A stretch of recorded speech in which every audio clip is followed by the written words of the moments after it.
मेरा प्यारा देशवासीहरू नमस्कार, कोटि कोटि नमस्कार। अनि म कोटि कोटि नमस्कार यस कारण पनि भनिरहेको छु कि 100 करोड भ्याक्सिन डोज पछि आज देश नयाँ ऊर्जाको साथ अघि बढिरहेको छ। हाम्रो भ्याक्सिन कार्यक्रमको सफलताले भारतको सामर्थ्यलाई देखाउँदछ, सबैको प्रयासको मन्त्रको शक्तिलाई देखाउँदछ।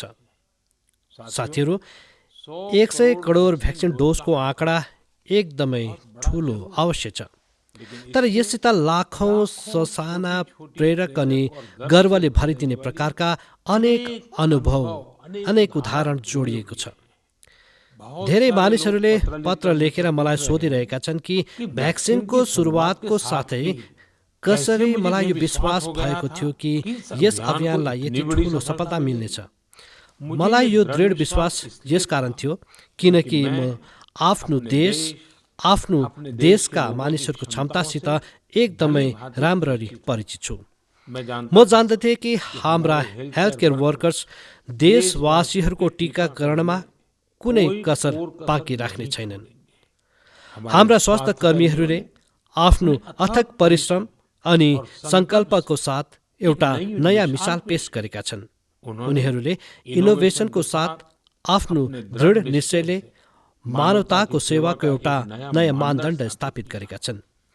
त्यसको बारेमा अनगन्ती उदाहरण छन् जसले बताउँदछ कि कसरी उनीहरूले धेरै चुनौतीहरूलाई पार गर्दै अधिकभन्दा अधिक मानिसहरूलाई सुरक्षा कवच प्रदान गर्यो। हामीले धेरैपल्ट खबर कागजहरूमा पढेका छौँ, बाहिर पनि सुनेका छौँ यो काम गर्नको लागि यिनीहरूले कति मेहनत गरेका छन्।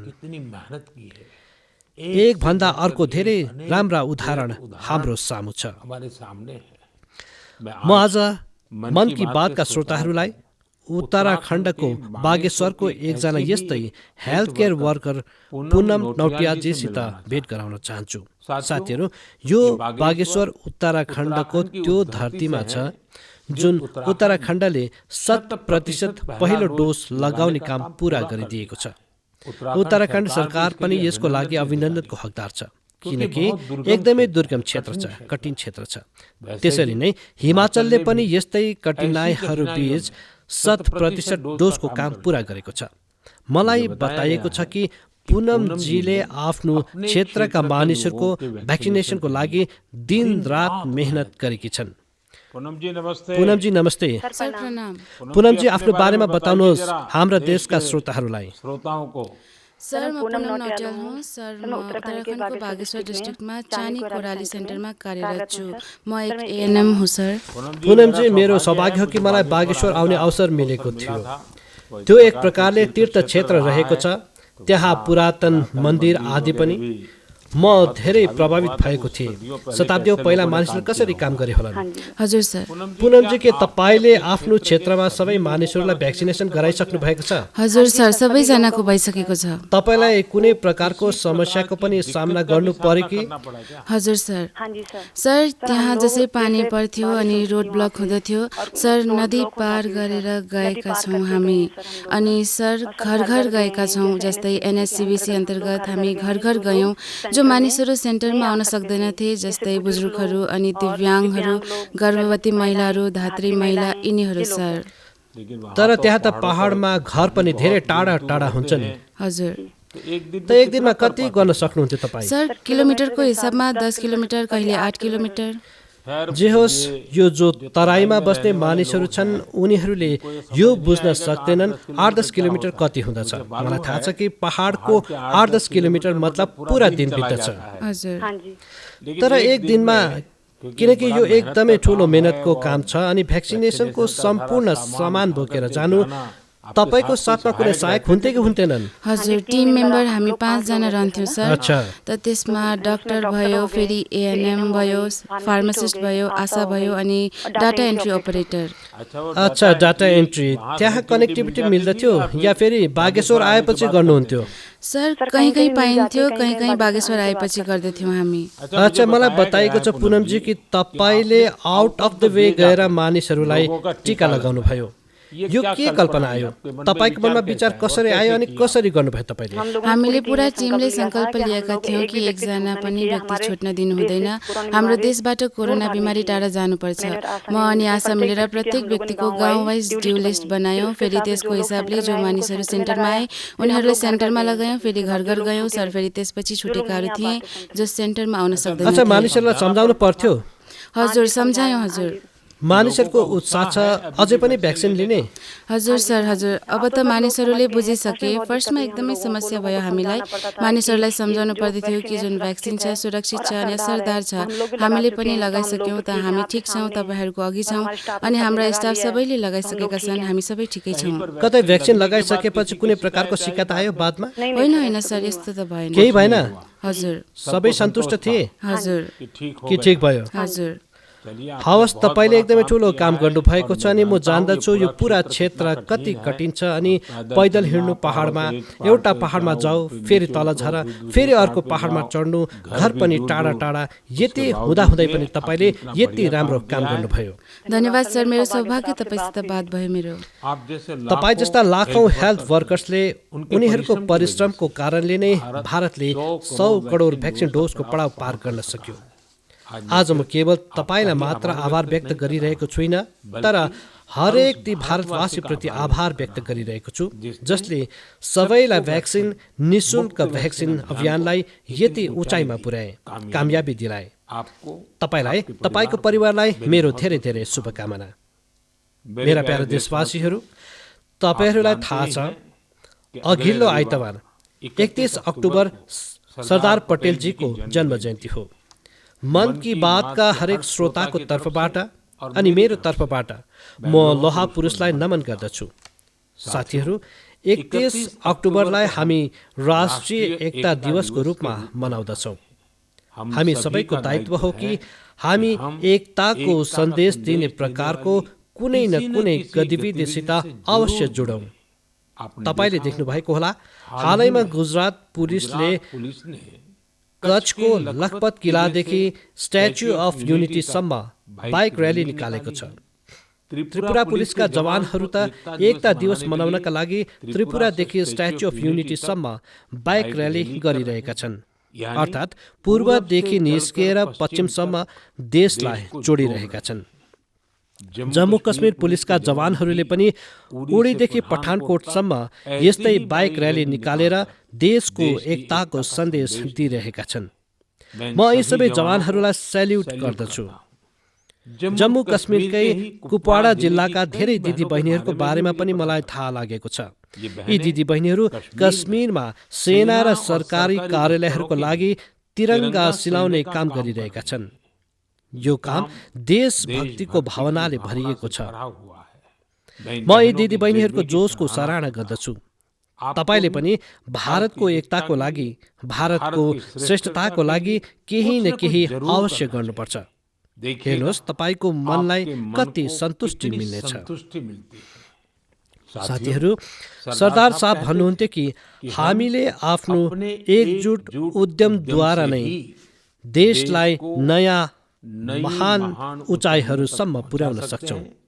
यदि हामीमा एकता भएन भने हामी आफैलाई नयाँ नयाँ विपदहरूमा फसाइदिन्छौँ। अर्थात् राष्ट्रिय एकता छ त उचाइ छ, विकास छ।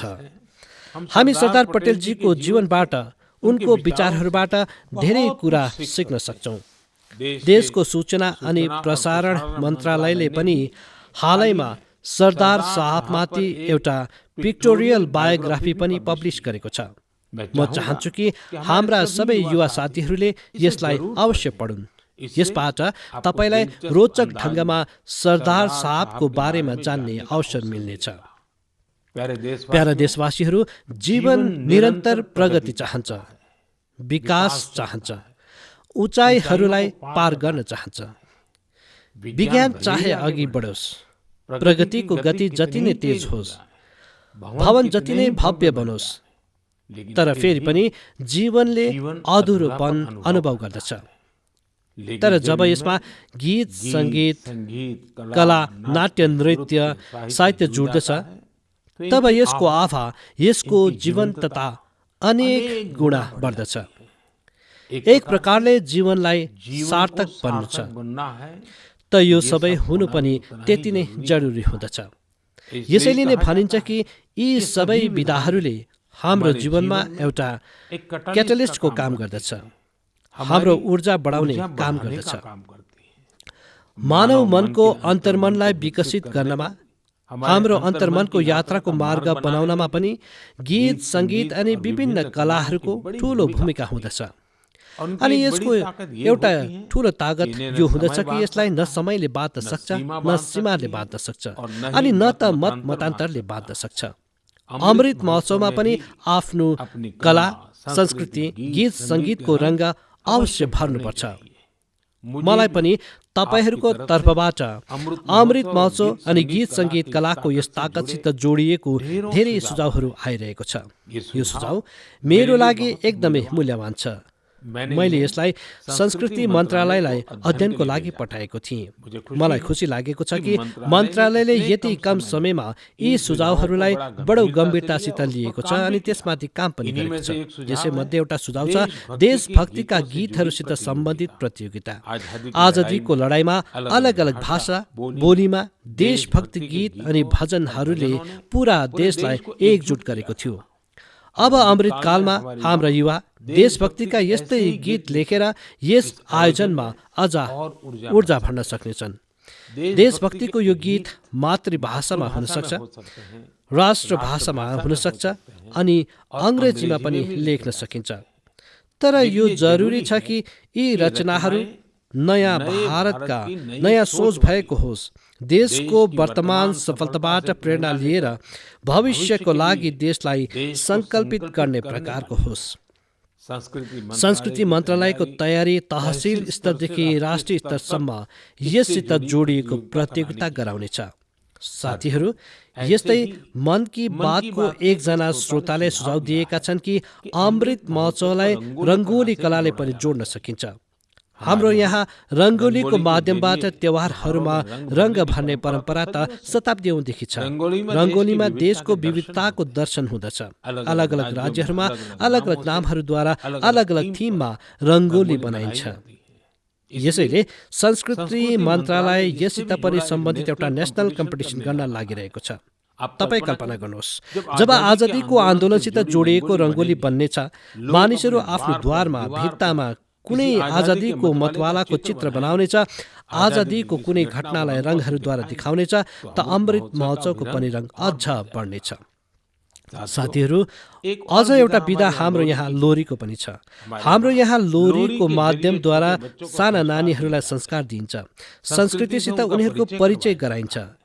लोरीको पनि आफ्नै विविधता छ। त किन हामी अमृतकालमा यस कलालाई पनि पुनर्जीवित नगर्ने अनि देशभक्तिसित जोडिएका यस्ता लोरीहरू लेखौँ, कविताहरू, गीत केही न केही अवश्य लेखौँ, जो एकदमै सजिलै हरेक घरमा आमाहरूले आफ्नो ससाना नानीहरूलाई सुनाउन सकुन्।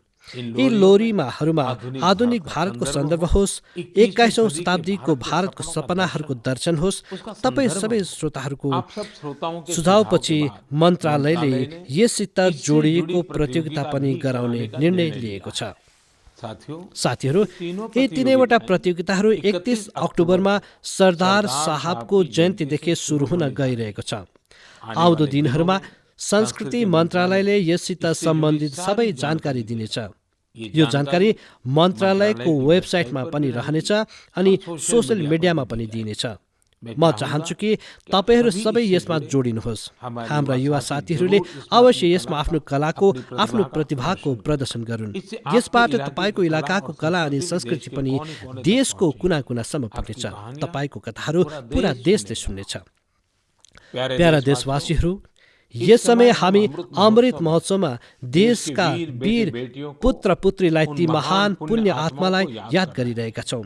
आउँदो महिना 15 नोभेम्बरको दिन हाम्रो देशका यस्तै महापुरुष वीर योद्धा भगवान बिरसा मुण्डाजीको जन्म जयन्ती आउनेवाला छ। भगवान बिरसा मुण्डालाई धरती आबा पनि भनिन्छ। के तपाईँहरूलाई थाहा छ यसको अर्थ के हुन्छ? यसको अर्थ हो धरती पिता। भगवान बिरसा मुन्डाले जुन प्रकारले आफ्नो संस्कृति, आफ्नो जङ्गल, आफ्नो जमिनको रक्षाका लागि सङ्घर्ष गरे त्यो धरती आबाले नै गर्न सक्दछन्। उनले हामीलाई आफ्नो संस्कृति र जराप्रति गर्व गर्न सिकाए। विदेशी हुकुमतले उनलाई कति नै धम्की दिए, कति नै दबाउ बनाए, तर उनले आदिवासी संस्कृतिलाई छोडेनन्। प्रकृति अनि पर्यावरणबाट यदि हामीले प्रेम गर्न सिकेका छौँ भने त्यसका लागि धरती आबा भगवान बिरसा मुन्डा हाम्रा लागि ठुलो प्रेरणा हुन्। उनले विदेशी शासनको हरेक नीतिको सक्दो विरोध गरे जुन पर्यावरणलाई नोक्सान पुर्याउनेवाला थियो। गरिब अनि कठिनाइले घेरिएका मानिसहरूलाई मद्दत गर्न भगवान बिरसा मुन्डा सधैँ अघि रहे। उनले सामाजिक कुरीतिहरूको अन्त्य गर्नका लागि समाजलाई जागरुक पनि गराए। उलगुलान आन्दोलनमा उनको नेतृत्वलाई भलै कसले पो बिर्सन सक्छ र। यस आन्दोलनले अङ्ग्रेजहरूलाई थर्काइदिएका थिए, जसपछि अङ्ग्रेजले भगवान बिरसा मुन्डामाथि धेरै ठुलो इनाम राखेको थियो। ब्रिटिस हुकुमतले उनलाई जेल हाल्यो। उनलाई यति विघ्न प्रताडित गर्यो भने 25 वर्षभन्दा कम उमेरमै उनले हामीलाई छोडेर गए। उनले हामीलाई छोडेर त गए, तर केवल शरीरले। जनमानसमा त भगवान बिरसा मुन्डा सधैँ नै रचे बसेका छन्। मानिसहरूका लागि उनको जीवन एउटा प्रेरणा शक्ति बनेको छ। आज पनि उनको साहस र वीरताले भरिएका लोकगीत अनि कथाहरू भारतको मध्य इलाकामा धेरै लोकप्रिय छ। म धरती आबा बिरसा मुन्डालाई नमन गर्दछु र युवाहरूलाई उनको बारेमा पढ्न आग्रह गर्न चाहन्छु। भारतको स्वतन्त्रता सङ्ग्राममा हाम्रा आदिवासी समूहको विशिष्ट योगदानबारे तपाईँहरूले जति जान्नुहुन्छ त्यति नै गौरव अनुभूति हुनेछ। मेरा प्यारा देशवासीहरू, आज 24 अक्टोबरको दिन UN डे अर्थात् संयुक्त राष्ट्र दिवस मनाइन्छ। यो त्यो दिन हो जब संयुक्त राष्ट्र गठन भएको थियो। संयुक्त राष्ट्रको स्थापनाको समयदेखि नै भारत यससँग जोडिएको छ। के तपाईँहरूलाई थाहा छ, भारतले स्वतन्त्रता भन्दा अघि 1945 मै संयुक्त राष्ट्रको चार्टरमा हस्ताक्षर गरेको थियो। संयुक्त राष्ट्रसित जोडिएको एउटा अनौठो पक्ष के छ भने संयुक्त राष्ट्रको प्रभाव अनि यसको शक्ति बढाउनमा भारतका नारी शक्तिले ठूलो भूमिका खेलेका छन्। 1947-48 मा जब UN ह्युमन राइट्सको युनिभर्सल डिक्लेरेसन तयार भइरहेको थियो, तब त्यस डिक्लेरेसनमा all men are created equal लेखिँदै थियो। तर भारतको एकजना डेलिगेटले यसमाथि आपत्ति जनाइन् र त्यसपछि युनिभर्सल डिक्लेरेसनमा लेख्यो all human beings are created equal. यो कुरा जेन्डर इक्वेलिटीको भारतको युगौं पुराना परम्परा अनुरूप थियो। के तपाईँहरूलाई थाहा छ, श्रीमती हंसा मेहता उक्त डेलिगेट थिइन् जसको कारण यो सम्भव हुन सक्यो। त्यसै समय एक अन्य डेलिगेट श्रीमती लक्ष्मी मेननले जेन्डर इक्वेलिटीको मुद्दामा जोरदार तरिकाले आफ्नो पक्ष राखेकी थिइन्। यति मात्र होइन, 1953 मा श्रीमती विजया लक्ष्मी पण्डित UN जेनरल एसेम्ब्लीको पहिलो महिला प्रेसिडेन्ट पनि बनेकी थिइन्। साथीहरू, हामी त्यस भूमिका मानिसहरू हौं जसले विश्वास गर्दछन्, जसले यो प्रार्थना गर्दछन्, ओम ध्यौ शान्ति अन्तरिक्षम शान्ति, पृथ्वी शान्ति, आपः शान्ति, औषधय शान्ति, वनस्पतय शान्ति, विश्वेश्वर देव शान्ति, ब्रह्म शान्ति, सर्वम शान्ति, शान्ति एव शान्ति, सामा शान्तिरोधी, ओम शान्ति शान्ति शान्ति। भारतले सधैँ नै विश्व शान्तिको निम्ति काम गरेको छ। भारत हामी यस बातको गर्व छ, भारत 1950 को दशकदेखि लगातार संयुक्त राष्ट्र शान्ति मिसनको भाग रहेको हामीलाई गर्व छ। गरिबी हटाउन, क्लाइमेट चेन्ज र श्रमिकहरूसित सम्बन्धित मुद्दाको समाधानमा पनि भारतले अग्रणी भूमिका खेलिरहेको छ। यसका अतिरिक्त योग अनि आयुषलाई लोकप्रिय बनाउनका लागि भारतले WHO अर्थात् वर्ल्ड हेल्थ अर्गनाइजेसनसँग मिलेर काम गरिरहेको छ। मार्च 2021मा WHO ले भारतको पारम्परिक चिकित्साका लागि एउटा ग्लोबल सेन्टर स्थापित गर्ने घोषणा गरेको थियो। साथीहरू, संयुक्त राष्ट्रका बारेमा कुरा गर्दा आज मलाई अटलजीको शब्द पनि याद आइरहेको छ। 1977मा उनले संयुक्त राष्ट्रलाई हिन्दीमा सम्बोधित गरी इतिहास रचेका थिए। आज म मन की बातका श्रोताहरूलाई अटलजीको त्यस सम्बोधनको एउटा अंश सुनाउन चाहन्छु। सुन्नुहोस् अटलजीको ओजस्वी आवाज। यहाँ मैं राष्ट्रों की सत्ता और महत्ता के बारे में नहीं सोच रहा हूँ। आम आदमी की प्रतिष्ठा और प्रगति मेरे लिए कहीं अधिक महत्व रखती है। अंततः हमारी सफलताएं और असफलताएं केवल एक ही मापदंड से नापी जानी चाहिए कि क्या हम पूरे मानव समाज, वस्तुतः हर नर नारी और बालक के लिए न्याय और गरिमा की आश्वस्ति देने में प्रयत्नशील हैं। साथीहरू, अटलजीको यो कुराले हामीलाई आज पनि दिशा देखाउँदछ। यस धरतीलाई असल अनि सुरक्षित प्लानेट बनाउनमा भारतको योगदान विश्वभरिका लागि धेरै ठूलो प्रेरणा हो। मेरा प्यारा देशवासीहरू, केही दिन अघि 21 अक्टोबरको दिन हामीले पुलिस स्मृति दिवस मनायौं। पुलिसका जुन साथीहरूले देश सेवामा आफ्नो प्राण बलिदान दिए, त्यस दिन हामी उनीहरूलाई विशेष रूपमा स्मरण गर्दछौँ। म आज हाम्रा ती पुलिस कर्मीका साथै उनीहरूका परिवारलाई पनि याद गर्न चाहन्छु।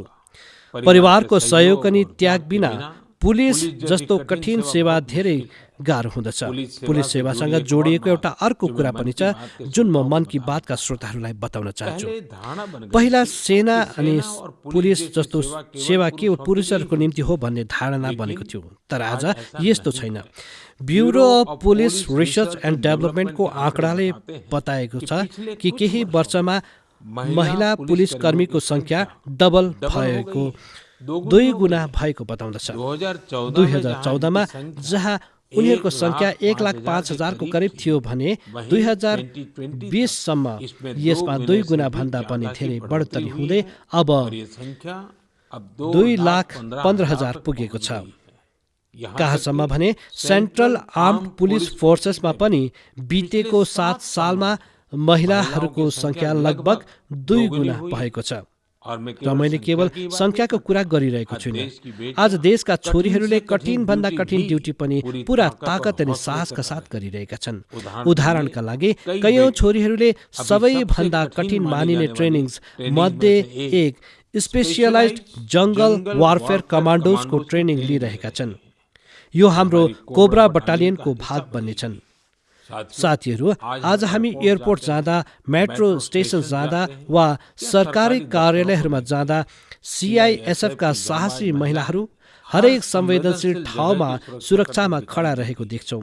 यसको सबैभन्दा सकारात्मक असर हाम्रो पुलिस बलका साथै समाजको मनोबलमा पनि पर्दछ। महिला सुरक्षा कर्मीको उपस्थितिले मानिसहरूमा, विशेष गरी महिलाहरूमा सहजै एउटा विश्वास उत्पन्न हुँदछ। उनीहरूले स्वाभाविक रूपमा स्वयंलाई जोडिएको महसुस गर्दछन्। महिलाहरूको संवेदनशीलताको कारणले पनि मानिसहरूले उनीहरूमाथि बढी भरोसा गर्दछन्। हाम्रा यी महिला पुलिस कर्मीहरू देशका लाखौं छोरीहरूका लागि रोल मोडल बनिरहेका छन्।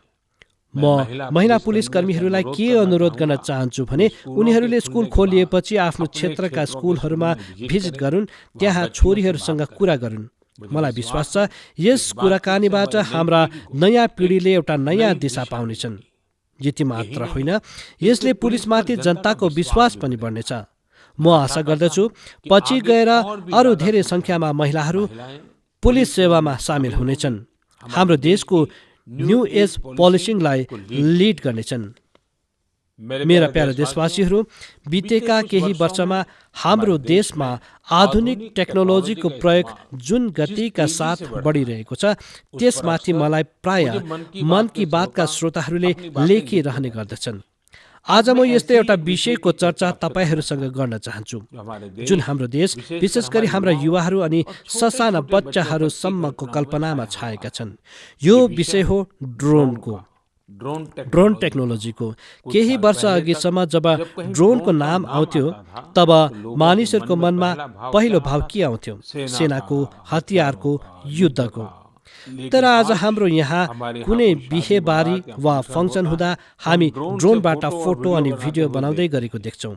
ड्रोनको परिधि, त्यसको ताकत यति मात्र होइन, भारत विश्वका ती प्रथम देशहरूमध्ये हो जसले ड्रोनको सहायताद्वारा गाउँमा जमिनको डिजिटल रेकर्ड तयार गरिरहेको छ।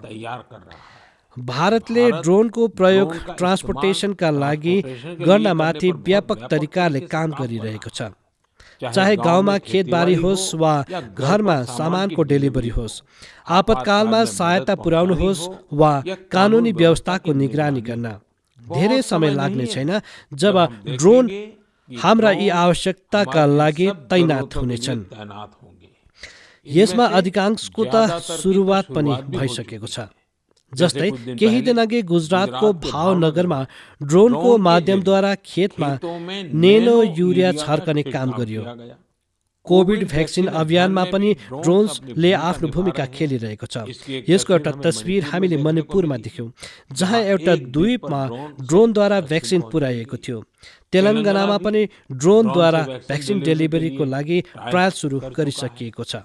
यति मात्र होइन, अब इन्फ्रास्ट्रक्चरका कैयौँ विशाल प्रोजेक्टको निगरानीका लागि पनि ड्रोनको प्रयोग गरिँदैछ। मैले एकजना यस्तै यङ स्टुडेन्ट बारे पनि पढेको छु जसले आफ्नो ड्रोनको सहायताद्वारा मछुवाराको जीवन बचाउने काम गरेका छन्। साथीहरू, पहिले यस सेक्टरमा कति धेरै नियम, कानुन र प्रतिबन्ध लगाइएको थियो भने ड्रोनको असली क्षमताको प्रयोग पनि सम्भव थिएन। जुन टेक्नोलोजीलाई अवसरको रूपमा हेर्नु पर्ने थियो त्यसलाई सङ्कटको रूपमा हेरिन्थ्यो।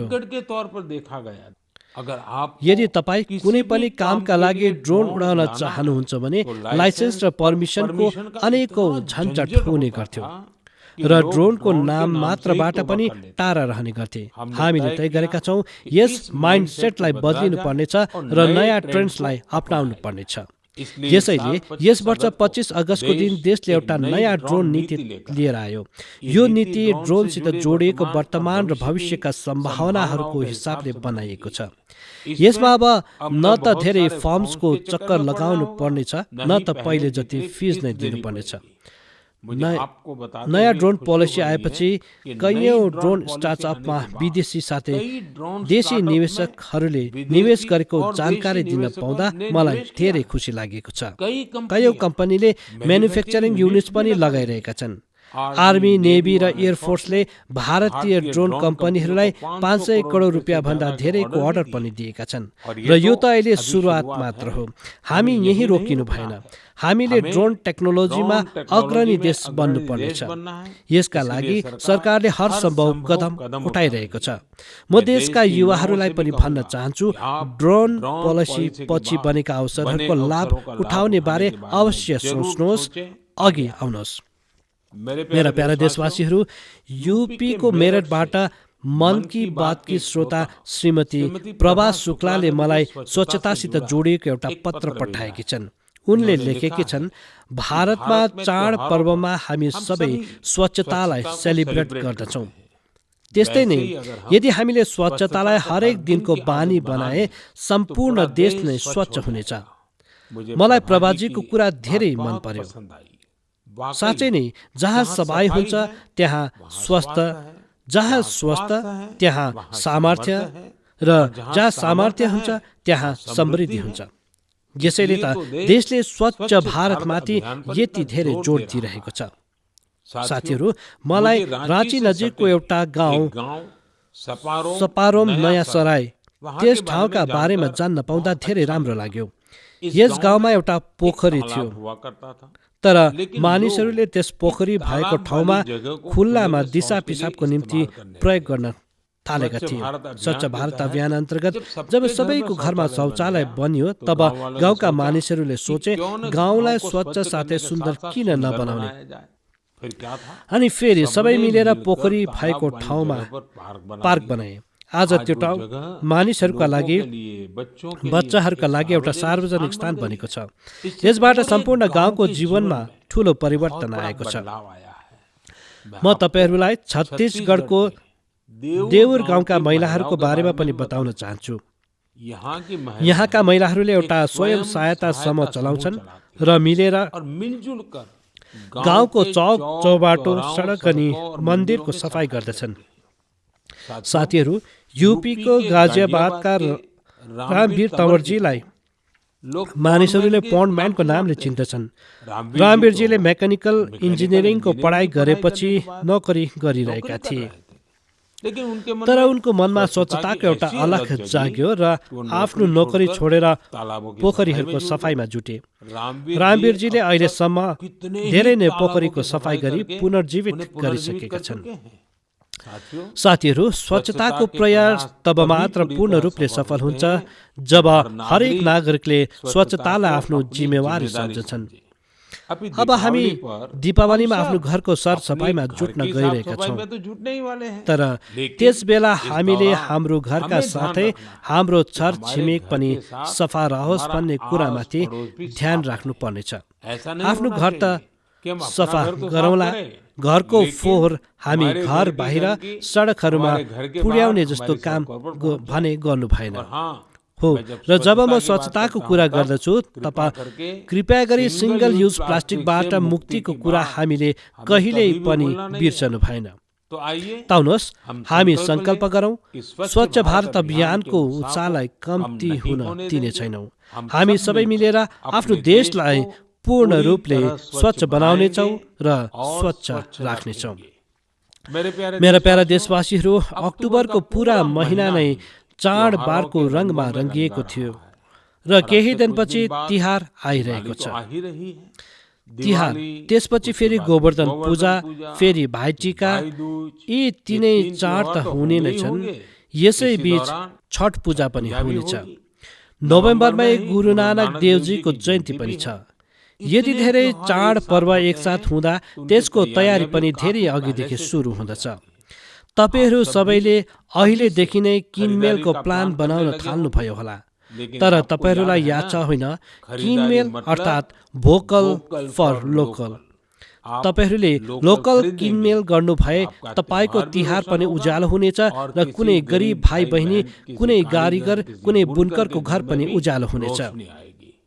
मलाई पुरा भरोसा छ जुन अभियान हामी सबै मिलेर सुरु गरेका छौँ, यस पटक चाडबाडमा अझ बलियो बन्नेछ। तपाईहरूले आफ्नो ठाउँको जुन लोकल प्रडक्ट्स किन्नुहुन्छ त्यसबारे सोसियल मिडियामा सेयर पनि गर्नुहोला। आफ्नो साथमा रहेका सबैलाई पनि बताउनुहोला। आगामी महिना फेरि भेट्नेछौँ र अरू धेरै विषयमा कुरा गर्नेछौँ। तपाईहरू सबैलाई धेरै धेरै धन्यवाद। नमस्कार।